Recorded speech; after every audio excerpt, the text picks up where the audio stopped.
Dominaria United is soon coming, and I wanted to take a whack at building one of the new legendaries that Wizards of the Coast spoiled during their stream a few weeks ago. I know that certain other cards have been leaked, and I'm excited to do videos around them, but I will not be releasing YouTube videos around cards that haven't been officially spoiled. So, from the officially spoiled cards, the one that caught my eye was Tor Wauki the Younger.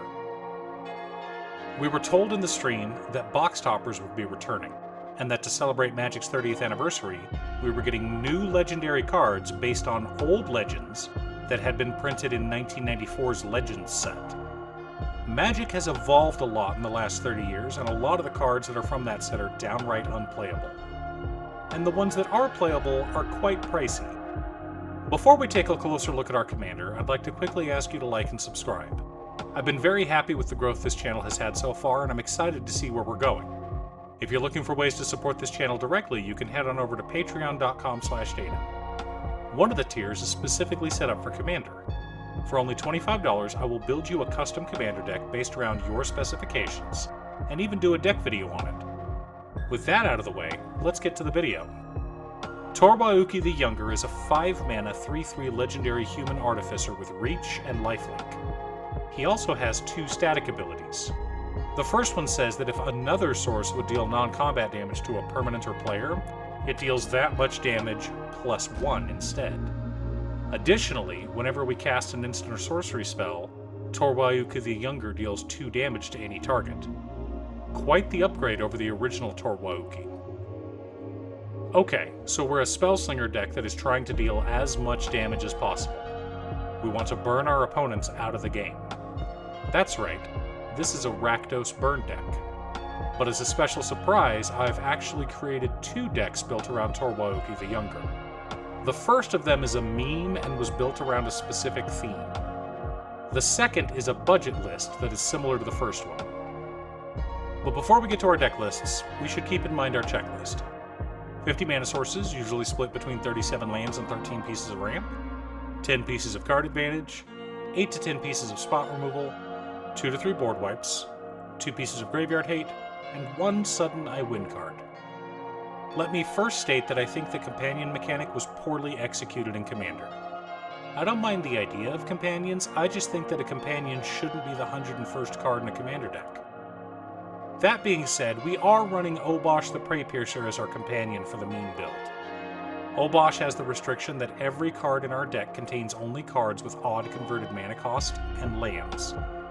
He also says that if a source we control with an odd converted mana cost would deal damage to a permanent or player, it deals double that damage instead. Which means the Humble Lightning Bolt deals 8 damage. But Tor Wauki also deals 2 damage to any target whenever we cast an instant or sorcery. And Obosh doubles that damage, which means Lightning Bolt now deals 12 damage, assuming we throw it all at a single target. But what other spells do we have that are odd mana cost and deal a lot of damage? How about Dragon's Approach? That's right, this is a Dragon's Approach deck. Assuming both Tor Wauki and Obosh are on board, each Dragon's Approach we cast deals a total of 28 damage, assuming all of our opponents are alive when Dragon's Approach resolves.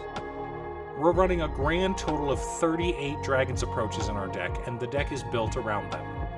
To support our plan, we've also got a Harness the Storm and a Thrumming Stone. And just in case that plan doesn't work, we're running Balefire Dragon, Drakuseth Maw of Flames, Backdraft Hellkite, Dragon Mage, and Nullspine Dragon as backups. For card advantage, we've got Invoke Calamity, Grim Tutor, Vampiric Tutor, and Final Parting as odd mana value tutors.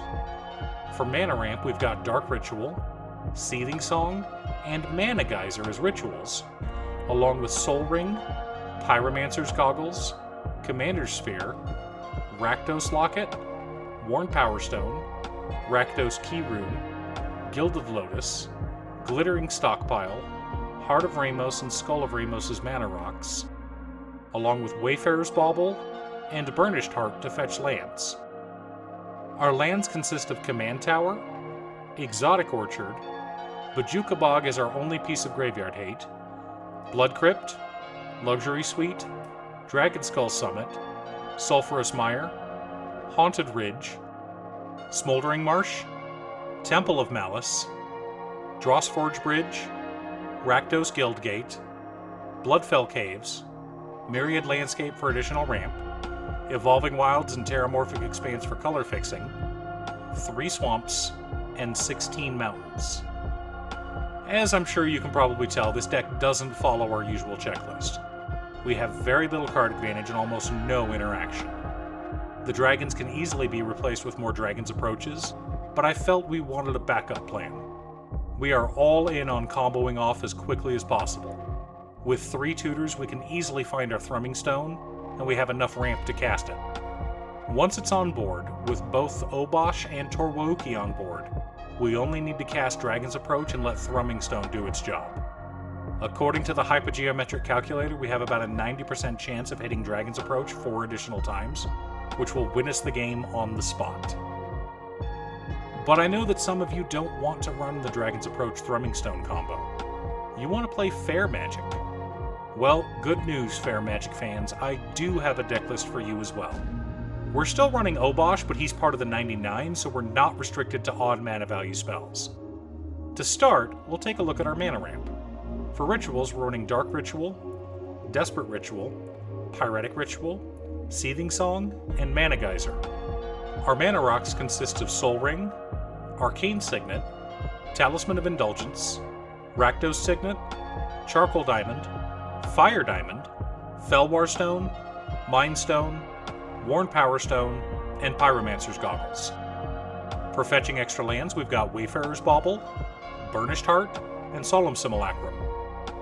Our lands consist of Command Tower, Exotic Orchard, Bajuka Bog is Graveyard Hate, Dragon Skull Summit, Sulphurous Mire, Smoldering Marsh, Temple of Malice, Drossforge Bridge, Rakdos Guildgate, Bloodfell Caves, Akum Refuge, Myriad Landscape for ramp, Evolving Wilds and Terramorphic Expanse for mana fixing, 7 swamps, and 16 mountains.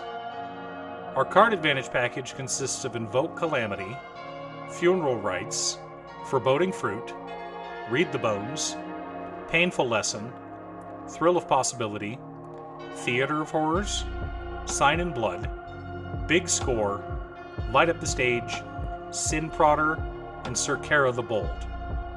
For spot removal, we're running Bedevil, Chaos Warp, Feed the Swarm, Abrade, Rakdos Charm, Terminate, Infernal Grasp, You Are Already Dead, and Zat's Will.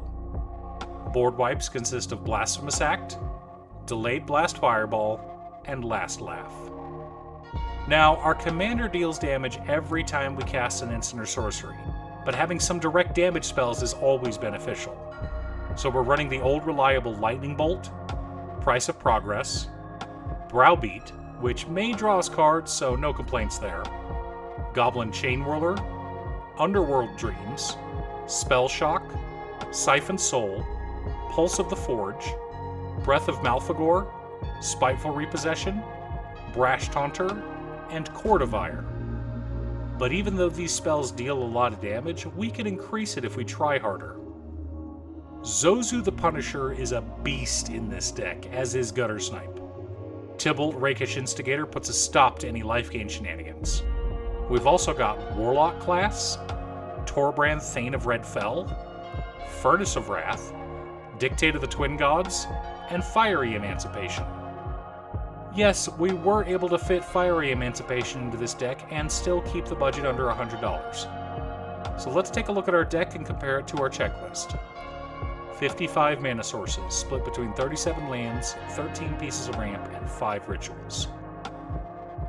12 pieces of card advantage, 9 pieces of spot removal, 3 board wipes, 3 pieces of graveyard hate, no sudden I win cards, but lots of combos that can win us the game. So our deck checks all the boxes and is a blast to play. Both versions are, actually. But one of them is a meme played for laughs and silliness.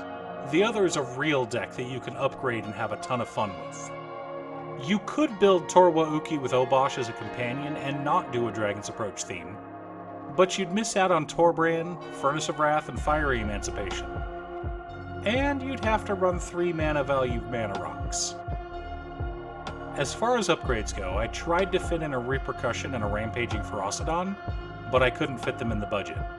I only had room for one $20 card and Fiery Emancipation won out. But if budget isn't a concern for you, go ahead and add them to your list. How are you building Tor Wauki the Younger? Thanks for tuning in. Once again, a huge shout out to my editor Cute Stuff. I couldn't make these videos without her. If you'd like to hire her to edit your own videos, there's a link to her Fiverr page below. I post new Commander Deck videos every Monday, Wednesday, and Friday, or you can click here to watch additional videos. Again, thanks for watching, and I'll see you all again next time on Commander by Danon.